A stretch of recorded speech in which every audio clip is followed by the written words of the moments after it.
আসসালামু আলাইকুম রহমতুল্লাহ বরকাতু। মাহে রমজান উপলক্ষে সমস্ত ধর্মপ্রাণ ভাই বোন সবাইকে আন্তরিক শুভেচ্ছা ও অভিনন্দন। আমি আমার দেশের আওয়ামী লীগ নেতাকর্মীদের উদ্দেশ্য করে আহ্বান করছি। আমার আওয়ামী লীগের নেতাকর্মী যে যেখানে আছেন সবাই ধন সম্পদ টাকা পয়সা দিয়ে আমার এই বাংলাদেশের জনগণের পাশে দাঁড়ান, কারণ আমাদের বাংলাদেশের জনগণ খুবই অসহায়, খুবই দুর্ভিক্ষের মধ্যে পড়ে আছে। আমাদের বাংলাদেশের নিরীহ আওয়ামী লীগের প্রতি যে অত্যাচার হয়েছে, তারা কেউ কেউ দেশ বাড়ি ঘর ছেড়ে জঙ্গলে জঙ্গলে দিন কাটাচ্ছে। আর আপনারা টাকা পয়সা কামাইয়া তারপর পালিয়া পালিয়া খাবেন আর এসির মধ্যে থাইকা থেকে হু হু করবেন।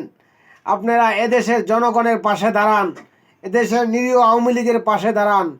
নিরীহ আওয়ামী লীগের ঘরে ঘরে ঢুকে ঢুকে লোকে দেওয়া খোঁজ খবর নিয়ে আওয়ামী লীগের প্রত্যেকটা কর্মী, প্রত্যেকটা ইউনিট এবং ওয়ার্ড এবং প্রত্যেকটা গ্রাম এলাকা যে যেখানে আছে প্রত্যেকটা লোকের খোঁজ খবর নিয়ে প্রত্যেকটা লোকের কাছে এই মাহে রমজান উপলক্ষে ইফতারের আয়োজনীয় যা কিছু আছে সমস্ত কিছু আওয়ামী লীগের নেতাকর্মীরা প্রত্যেকটা কর্মীর বাড়ি ঘরে ঘরে পৌঁছিয়ে দিবেন।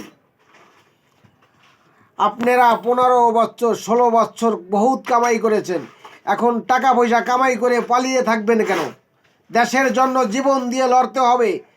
বেরিয়ে আসেন, সবাই রাস্তায় বেরিয়ে আসেন এবং সবাই রাস্তায় লড়ব। আমরা সততার সাথে এই দেশের জন্য, এই বাংলাদেশের জন্য আমরা রাস্তায় লড়ব, প্রয়োজন হলে জীবন দিব।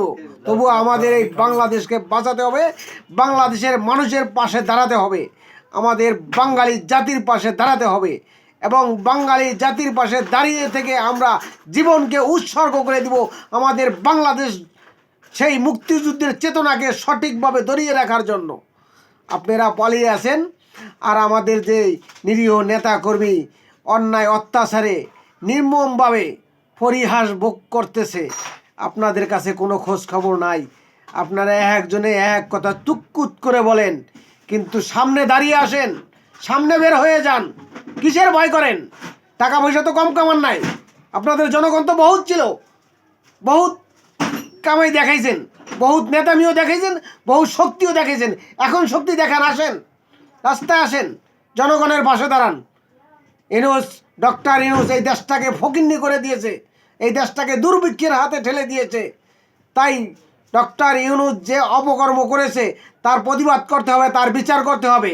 ডক্টর ইউনূসের বিরুদ্ধে বিচারের আওতাধীন এনে বিচার করতে হবে এবং তাদের পক্ষপাতী হয়ে যেই সমন্বয়ক যারা আছে তাদের সবাইকে বিচারের আওতায় দাঁড় করাতে হবে।